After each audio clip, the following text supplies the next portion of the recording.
this is a great variation because you have that back support, and therefore there's no core limitations and there's no hinging of the hip.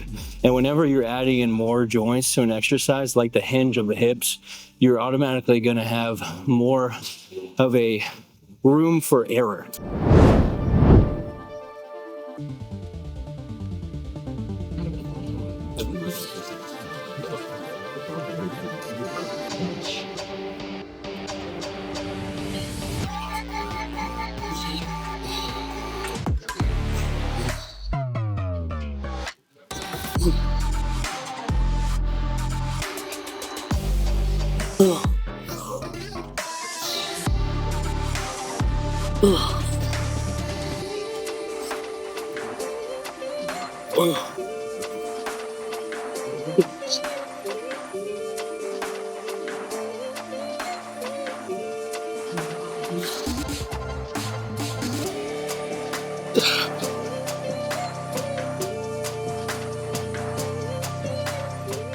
The lats are responsible for many, many functions of moving joints, but among the most notable is shoulder adduction, so bringing the arm down like this, and also scapulae depression, so bringing down the scapula. So whenever you can mimic those two movement patterns, you know that you have a good trainer for the lats, a good hypertrophy movement. So this exercise is really working that in spades, and because we're using a free motion cable machine, you kind of can do whatever your biomechanics really want, and you can more so focus into what the lats are doing. And I'm setting it up like maybe like 1.5 to 2 times shoulder width, so kind of out here, and then that really lets the lats do what they want in terms of shoulder adduction to bring it down. And then additionally, this movement is fantastic because you have the base of support, so your chest is actually supported, your butt is supported as well, so you're really locked into place, and then you can just focus on using your lats. And for those reasons, I think that it can be superior to a traditional lat pull down machine, since that one you're not as locked into place and you can more so swing the weight down. This one is kind of removing the ability for you to cheat, or at least cheat easily. You kind of have to work pretty hard to cheat in this regard.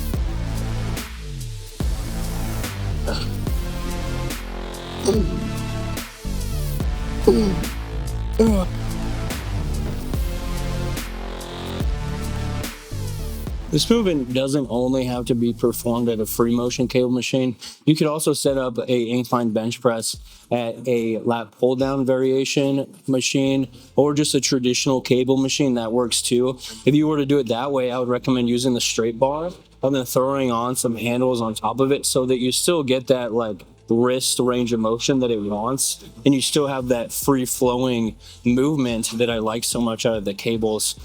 Honestly, like if you can't afford to do that, then you may as well just do like a lat pull down or a pull up, because you're just so close to that variation rather than this one. And I just want to highlight that those variations are still stable, so you should still be using those 100%. But this is just something to kind of add in some additional volume and some additional like isolatory lat work without totally taxing yourself. And it can also just be fun to mix things up. This is a little bit more of a science-based lift, and that's why I like it so much, because it's more creative, it's more fun, but there's definitely some real detriments. And the detriment is that it takes a lot of setup. You know, you're gonna need a free bench at an incline height, and you're gonna need some sort of cable variation, because you can't do this with dumbbells. That doesn't work because of, you know, the law of physics and gravity and stuff. So it does require a little bit more setup and a little bit more work. However, I think that it's really worth it, because even after the first set, my lats were on fire, and it's very easy to just keep on going.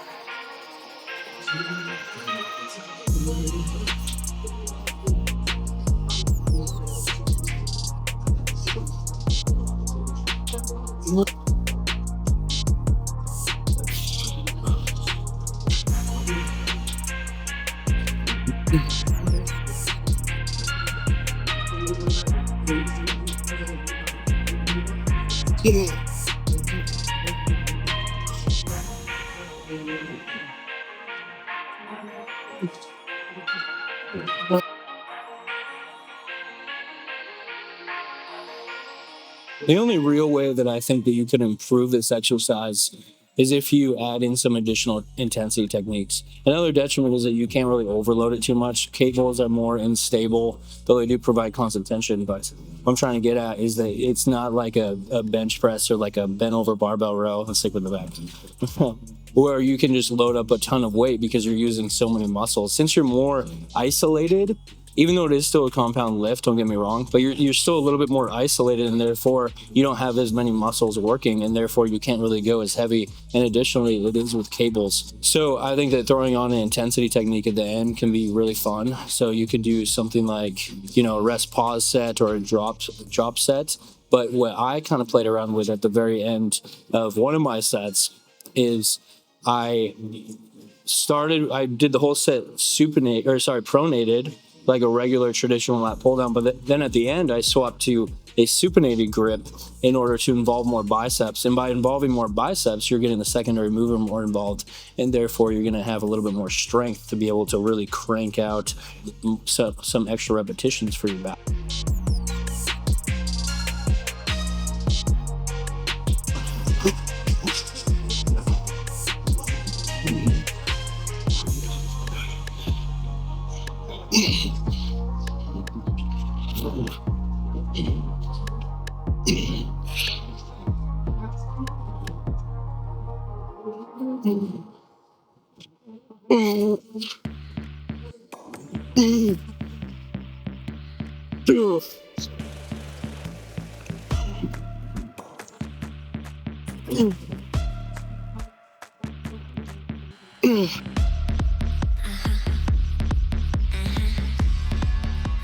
This exercise is, of course, a variation upon the straight arm lat pull down. So just the exercise where you're keeping your arms straight and you're hinging at the hip with the cable and bringing the arms down as they're remaining straight just to isolate the lats. It removes the humeral ulnar joint, which is your elbow joint, out of the lift, since you're not involving any flexion or extension. And instead, it just focuses on the glenohumeral joint of the shoulder, so you can just use your lats without your biceps being involved for flexion. And this is a great variation because you have that back support, and therefore there's no core limitations and there's no hinging of the hip. And whenever you're adding in more joints to an exercise, like the hinge of the hips, you're automatically going to have more of a room for error, more of a problem when you're lifting, and you'll be more inclined to just kind of cheat and use your hips in order to move the weight around. So by adding a sense of stability with the back support right here, you have no room for error in this area of your body. And therefore, you can just focus in on using the lats. Another benefit is when doing the traditional straight arm lat pull down variation, you're usually using a bar or a rope, and oftentimes, unless the rope is long enough, you're going to be limited by your hips right here when you're bringing the weight down. And with this variation, since each arm is working independently of each other, and there's nothing to get snagged on your groin region or your hips, then you can actually go pretty far. And I'm sure you noticed, I went kind of past until my lats were completely contracted rather. And that's just kind of a rare thing to find out here in gyms is a variation like that.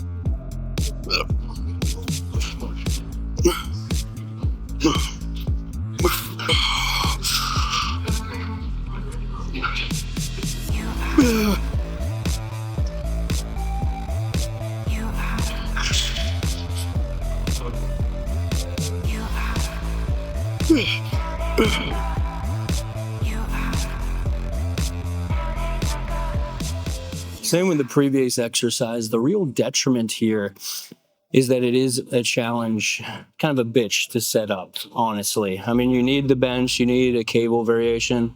You could also do this one inside of a lat pull down variation as well. You could totally do that. You could add some handles to a lat pull down bar, or just use a lat pull down bar, or just use a rope, whatever you want. And that is a fine substitution that will totally work almost just as well. But again, you're not getting that full humeral extension to really target the lats as much as they can, but it's just kind of like a little fluff on top, just for a little bit of extra stimulus. So that is the main detriment, is that you got to set it up. But beyond that, I don't think that there's really an issue.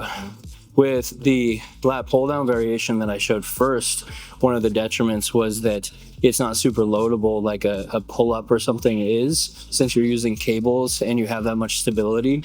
But for this movement, a straight arm lat pull down isn't very loadable anyway. It's already an isolation lift, so you're not going to be doing a ton of weight. So this is a variation which you don't have that detriment to be concerned about.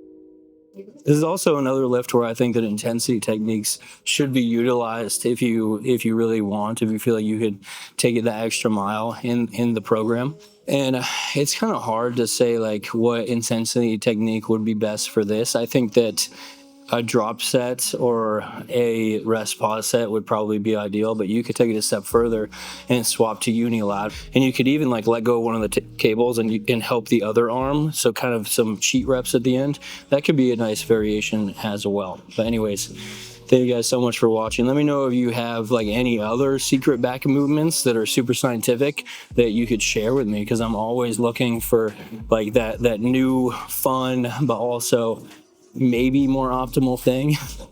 That's something that I love about lifting, is just the creativity and trying out new things and just keeping it fresh continuously. That's just the best part about it. So anyways, guys, thank you so much for watching. I'll see you tomorrow for the next one. Bye.